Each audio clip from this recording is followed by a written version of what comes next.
About 14 months ago, I posted a video called I read 300 plus fantasy books and these are the best series. And to my surprise, it became the most popular video on the channel, now sitting at over 500,000 views. So first of all, thank you. So today I'm back with an updated list, my top 10 favorite fantasy series right now. So I'll walk you through what has changed since last time, what's moved up, what's dropped down, and which new series have earned a spot in my top 10. And what you'll notice is that there are some brand new ones in this video, and some pretty popular series have dropped out of my all-time top 10 series, or fallen several places. I think there's particularly number 7 that might be a bit controversial. But before we dive in, let's talk about some honorable mentions, because I have quite a few. Alright, let's start with the controversial one. The Lord of the Rings is without a question one of the greatest fantasy series ever written. It practically built the foundation for modern fantasy, and if someone tells me it's their number 1 pick of all time, I won't argue, because it deserves to be there. I personally just find it so predictable that every fantasy list in the universe has Lord of the Rings as number 1, so simply to put some other series in the spotlight, I'm actually putting it here, but it definitely deserves to be number 1, and it's also one of my all-time favorites, so don't think I'm saying it doesn't deserve to be at the very top. Honorable mention number 2,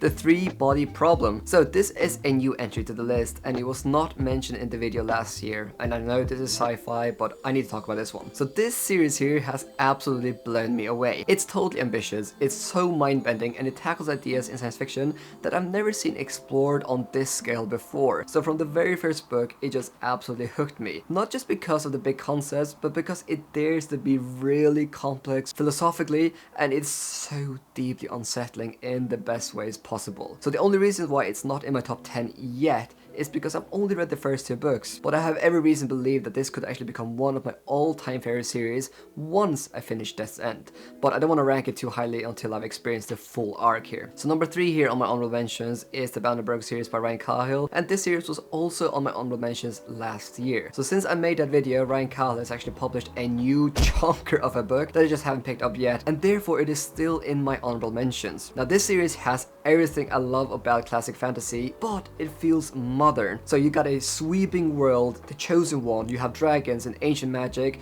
but it's all delivered with the modern pacing, emotional depth, and character focus of today's best storytelling. So if you're craving that classic fantasy feeling, but you want something fresh and current, this is the series for you. Honorable mention number 4, the God Eater series by Rob J. Hayes. So this is also a new entry to my honorable mentions. So I only read the first 2 novellas in the God Eater series, but they absolutely hooked me. They're fast-paced, they're really exciting, and they're packed with action and plot twist. And I just got a feeling that this could potentially become my new all-time favorite series once all 9 books are out. Yes, I said 9. Definitely keep an eye out on this one. It could truly become something special. Honorable mention number 5, Mistborn by Daniel T. Jackson, which was also mentioned in my honorable mentions last year. So I gave both book 1 and 2 of Mistborn 5 stars. So this series has some of the best character-driven storytelling in modern fantasy, in my opinion. Now I recently read book 3 that came out this year, and while I really enjoyed it, I actually ended up giving it 4 stars, which is the lowest star rating I've given any of the 3 books yet. It is still a fantastic series, and if the final book delivers, I think that Mistborn could easily break into my top 10 next year. Honorable mention number 6, The Faithful and the Fallen by John Gwynne.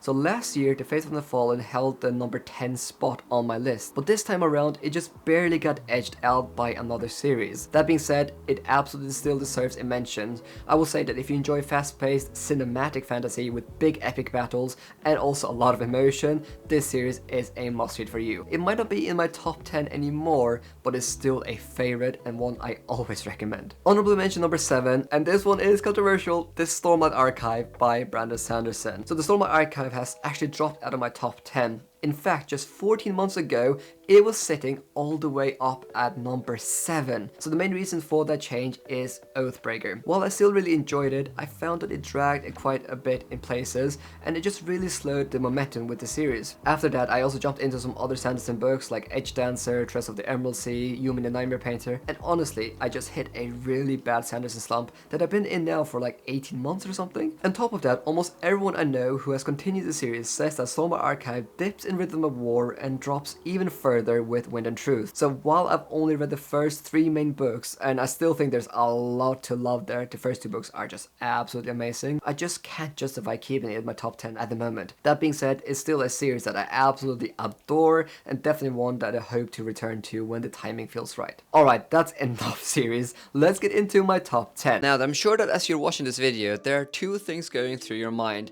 Firstly, why am I in this weird room recording this video? Yes, I had to sell all my books. No, that's a joke. Actually, my parents-in-law are here at the moment, so I had to record this in the nursery. Now, secondly, I hope while you're watching this video, you're getting increasingly more excited about diving into one of these fantasy worlds. And you know what? There's really no better feeling than opening up a new book and allowing it to consume you. Now, one of the best ways to give you that experience through any fantasy world is through audio. For example, the Wheel of Time books narrated by Michael Kramer and Kate Redding are some of the best ones out there, and if you want to get that full experience, well, then you will need a pair of earbuds, which leads me to today's sponsor, Raycon. Now, these earbuds really surprised me. Firstly, they are really affordable, often rivaling other premium audio brands at just half the price. Now, what's more is that the Raycon's everyday earbuds classics are packed with amazing features like active noise cancellation, multi-point connectivity so I can pair 2 devices at once, and a super comfortable ergonomic design that stays put. They've also released some really cool and fun colors like this one, so I picked the Galaxy case and I just loved it. It almost feels more like an accessory now than just another tech gadget. And I must say this, some of my favorite features of these earbuds are that it has up to 32 hours of battery life with this case. It has a quick charge, which means that 10 minutes of charge gets me around 90 minutes of playtime. It has awareness mode, which is perfect for when I still need to hear what's happening around me while I'm listening to a story. Now, over 3 million people already love these earbuds, and guess what? They come with a 30-day happiness guarantee. Now, I actually use these every day, and if you're like me and you just want to get lost in a fantasy world wherever you are, you should definitely pick up these ones. So please go click at the link in the description down below or go to the pinned comments and get 20% off site-wide. Let's get back to it. So, number 10, we have the Empire series by Richard Swan. So starting off the top 10 is what I'll refer to the Empire series that includes both the Empire of the Wolf trilogy and the Great Silence trilogy, which is a totally new entry to my top 10, but it was mentioned in the honorable mentions last year. So this universe doesn't really have an official series name, but both these series do take place in the same universe and share the same dark, ambitious tone. I would just say Richard Swan is, in my opinion, one of the most exciting voices in fantasy right now. What makes his work stand out is the way he blends epic fantasy with genuine horror. So these aren't just books with dark moments, they are fantasy stories that feel like fantasy but also manage to be truly horrifying and unsettling in places. That genre fusion is so rare and Swan pulls it off masterfully. Now, what really elevates it for me though is his writing. I just think that Swan has this incredible ability to craft sentences that are both elegant and emotionally charged. If you're looking for something different, something that mixes political intrigue, haunting atmosphere,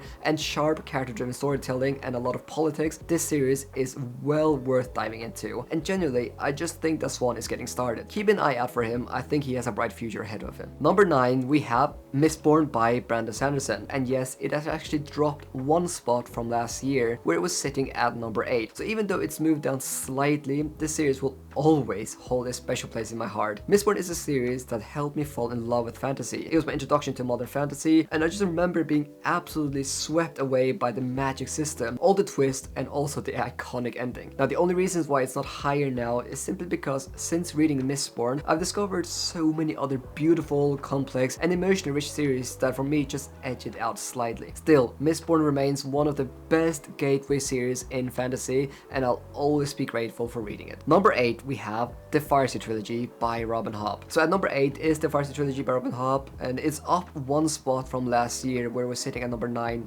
14 months ago. And the reason for that rise is simple. It's not that I reread it or anything, it's been quite a while since I read it, but I just feel like I kind of grown a bit as a reader over the past 14 months. And in that time span, I've come to appreciate different things in storytelling. So this series here follows Fitz, who is a royal bastard raised in the shadows of court politics, and he's trained to become an assassin. But while there is political intrigue and action in the series, the Farseer Trilogy is really about identity, isolation, and the quiet, painful choices we make in service of something greater. So what made this trilogy grow in my estimation over time is just how masterfully Hobb handles character, theme, and language. Her prose is just so elegant, yet so emotionally devastating. Her characters are flawed and so deeply human, and her themes of loyalty, sacrifice, belonging are explored with a depth that few authors manage to reach. But I'll say this, reading Hobb requires patience because she doesn't give you everything up front, and she certainly does not rush off to a major payoff. But when the emotional weight lands, it really lands. So I would say that this is not a series that will work for everyone, especially if you're looking for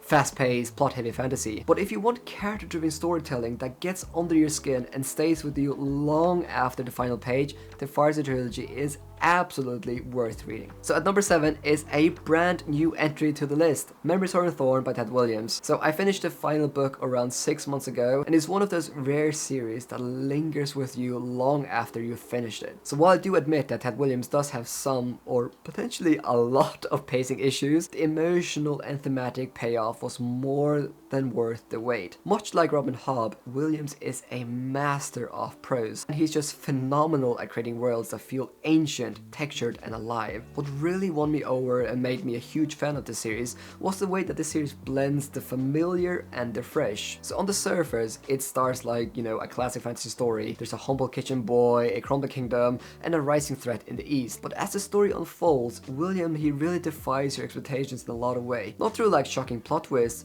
but through emotional depth and careful character work. Again, a lot like Robin Hobb. So this is the kind of series that rewards patience.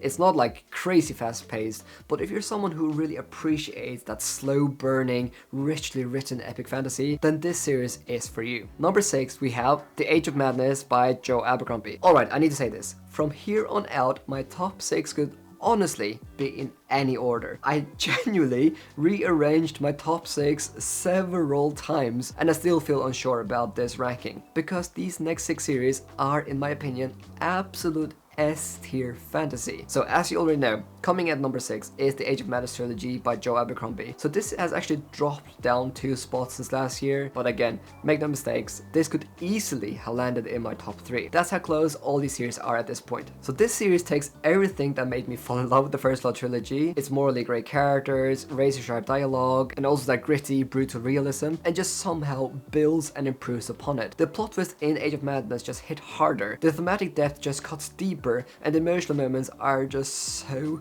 gut-wrenching. In my opinion, it's one of the most satisfying but also horrifying and genuinely painful trilogies I've ever read, and I mean that as a huge compliment. Because here, Abercrombie holds nothing back. He explores power, legacy, revolution, and also the cyclical nature of violence with such amazing clarity that it feels just astounding. He's almost like a prophet.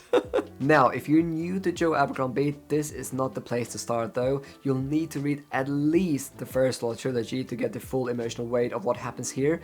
But when you've done that, The Age of Madness is just Abercrombie's absolutely best work to date. Number 5, we have the Liveship Traders trilogy by Robin Hobb. So holding steady at number 5, just like last year, is the Liveship Traders trilogy by Robin Hobb. So this is, without exaggeration, one of the best fantasy trilogies of all time. I'll say that again, it's one of the best fantasy trilogies of all time. Hobb's writing in this series is just masterful. The way she handles characters, theme, and emotional nuance is on a different level. And Liveship Traders trilogy contains, in my opinion, one of the most powerful representations of grief over time that I've ever read in any genre. Compared to the First Law trilogy, which I already love because you were watching this video, this one here just speaks to me a bit more.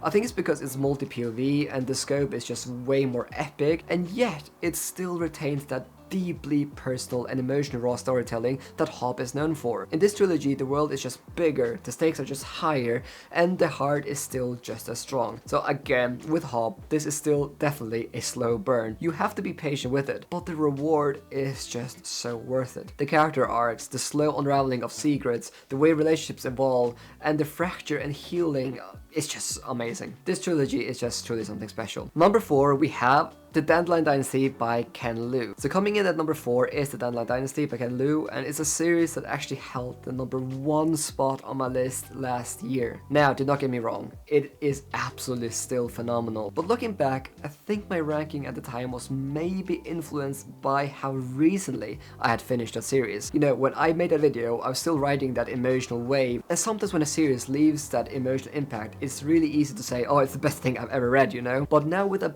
bit more distance, I still believe the Dandelion Dynasty is one of the most ambitious and original series of all time, but I've also had time to reflect and also compare it with other series that have stayed with me in different ways. But what makes this series stand out is just how different it is. Ken Liu does not write traditional Western fantasy by any means. He introduces what he calls silk punk, which is a blend of classical East Asian aesthetics, engineering-based magic system, philosophy, and also a lot of epic storytelling.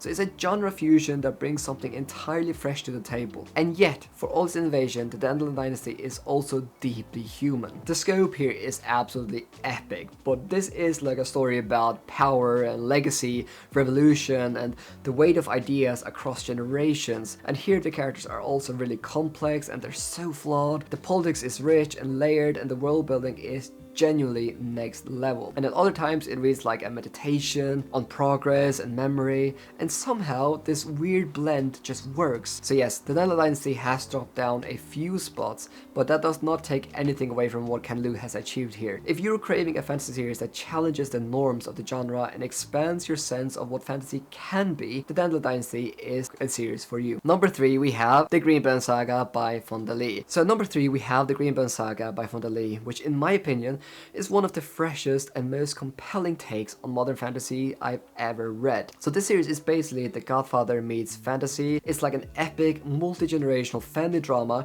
set in an Asian-inspired secondary world where Jade grants magical powers. There are power struggles that are so deadly and deeply personal. Now, what makes this series stand out so much is how grounded and modern it feels, while still delivering all the complexity and scope of epic fantasy. In this universe, there's a lot of crime, there's politics, there's tradition versus progress, and it all plays out over more than a decade over the whole series, and you really get to see the long-term consequences that just makes this series feel really unique and interesting. But what really makes Greenbone Saga one of the best series or trilogies I've ever read are the characters. The characters are so morally complex, emotionally raw, and they're just constantly evolving, which I just love. So if you're looking for a fantasy series that feels fresh, cinematic, and has amazing family drama and politics, The Greenbone Saga is the series you need to read. At number 2, we have The Wheel of Time by Robert Jordan. So number 2 is The Wheel of Time, which has technically dropped 1 down from last year, as I accidentally had 2 series on my number 1 in that other video, since I kind of forgot how to count in the video. But I'll say this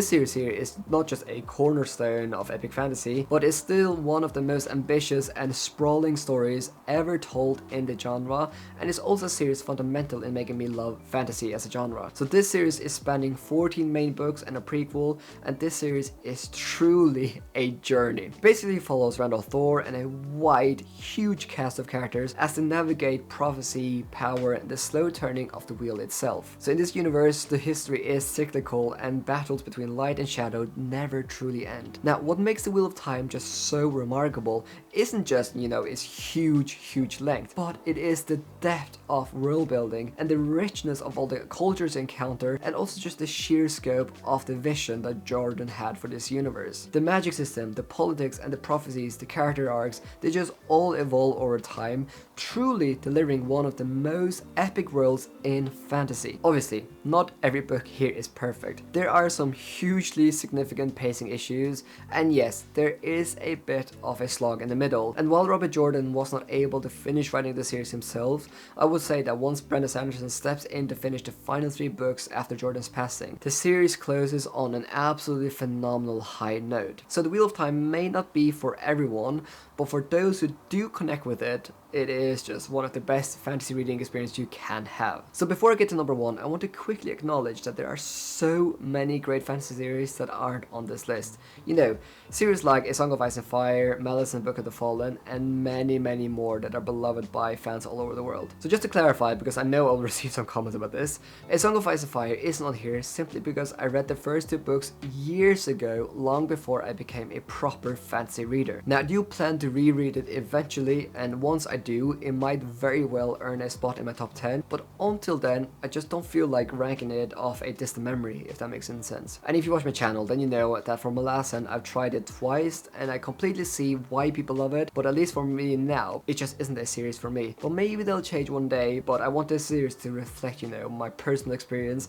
and reading taste as it stands today. So if your favorite isn't on here, just let me know, and I would love to see if I maybe should pick one of your favorite series off. But let's get to number 1, and if you watch my channel, then you know that in my opinion, number 1 belongs to The Dark Tower by Stephen King. So this was the first epic fantasy series I read as an adult, and it completely changed the way I thought about the genre, because up until that point I had a fairly narrow idea of what fantasy was supposed to look like, but The Dark Tower totally shattered that idea. This series here isn't a traditional fantasy in any way. It's not even close to, you know, traditional fantasy. This series blends western, horror, post-apocalyptic fiction, science fiction, epic fantasy, and even meta-fiction. So one moment you might be following a lone gunslinger through a barren wasteland, and the next you might be diving into a plot that might feel deeply philosophical and have weird reflections on time, memory, and storytelling itself. And somehow, through all that genre chaos, I think that King, he just pulls it together into something cohesive